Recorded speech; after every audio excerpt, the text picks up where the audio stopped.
ఇలా మరో బ్రేకింగ్ చూస్తున్నాం. రాష్ట్రంలో కేంద్ర ఎన్నికల సంఘం పర్యటన ఖరారైంది.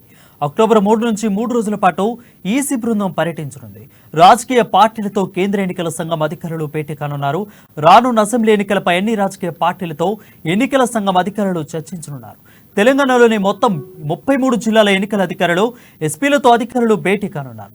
సిఎస్, డీజీపీలతో కూడా ఈసీ సమావేశమవుతున్నట్లు తెలుస్తుంది.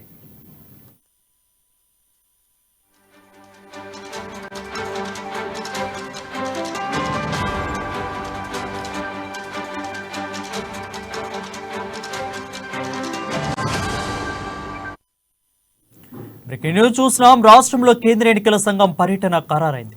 అక్టోబర్ 3 నుంచి 3 రోజుల పాటు ఈసీ బృందం పర్యటించనుంది. రాజకీయ పార్టీలతో కేంద్ర ఎన్నికల సంఘం అధికారులు భేటీ కానున్నారు. రానున్న అసెంబ్లీ ఎన్నికలపై అన్ని రాజకీయ పార్టీలతో ఎన్నికల సంఘం అధికారులు చర్చించనున్నారు. తెలంగాణలోని మొత్తం 33 జిల్లాల ఎన్నికల అధికారులు, ఎస్పీలతో అధికారులు భేటీ కానున్నారు. అదేవిధంగా సిఎస్, డీజీపీతో కూడా ఈసీ సమావేశమవుతున్నట్లు తెలుస్తుంది. దీనిపై మరింత సమాచారం మా ఇన్పుట్ ఎడిటర్ శ్రీనివాస్ అందిస్తారు. శ్రీనివాస్, చెప్పండి.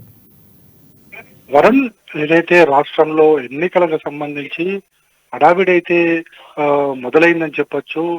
ఏదైతే ఈ ఎన్నికలు నిర్వహించాల్సిన కేంద్ర ఎన్నికల సంఘం తన కార్యాచరణను అయితే రూపొందించుకుంటుందని చెప్పొచ్చు. ఎందుకంటే ఇప్పటికే కేంద్ర ఎన్నికల సంఘానికి సంబంధించిన కొంతమంది బృందం ఇప్పటికే 2 సార్లు రాష్ట్ర పర్యటన జరిపారు. ఈసారి అక్టోబర్ 3న మెయిన్ బృందం రాబోతుందని చెప్పేసి కూడా తెలుస్తుంది.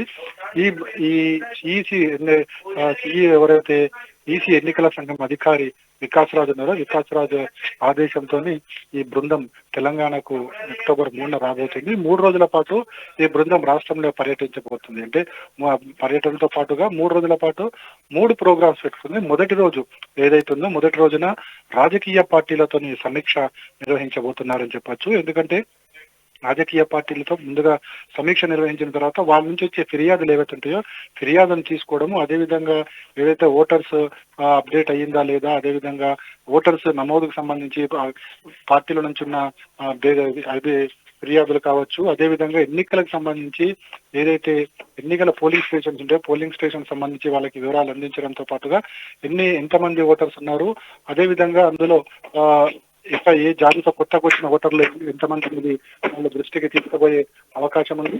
అదేవిధంగా రెండో రోజు చూసుకుంటే కనుక రెండో రోజున మనకి ఎన్నికల సంఘం ఏదైతుందో రెండో రోజున ఎన్నికల నిర్వహణకు సంబంధించి అక్కడ అధికారులకు కూడా మాట్లాడబోతున్నారని చెప్పొచ్చు. ముఖ్యంగా సిఎస్, డీజీపీ తో పాటుగా 33 జిల్లాలకు సంబంధించిన కలెక్టర్స్, ఎస్పీలతో కూడా భేటీ కాబోతున్నారు.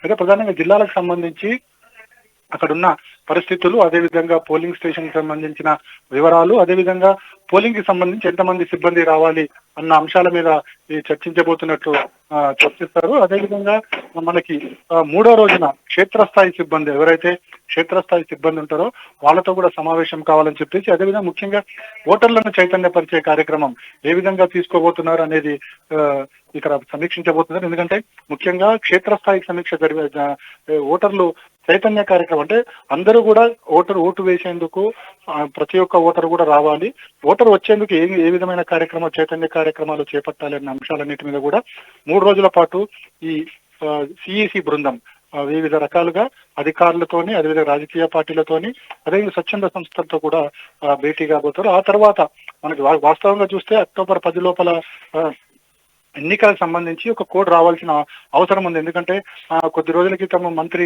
కేటీఆర్ కూడా మాట్లాడుతూ ఇదే వ్యాఖ్య చేయడం, అక్టోబర్ 10 లోపల ఎన్నికల నోటిఫికేషన్ కానీ లేకపోతే కోడ్ కానీ అధికారుల నుంచి right. Okay Srinivas, for the updates. Thank you for the updates.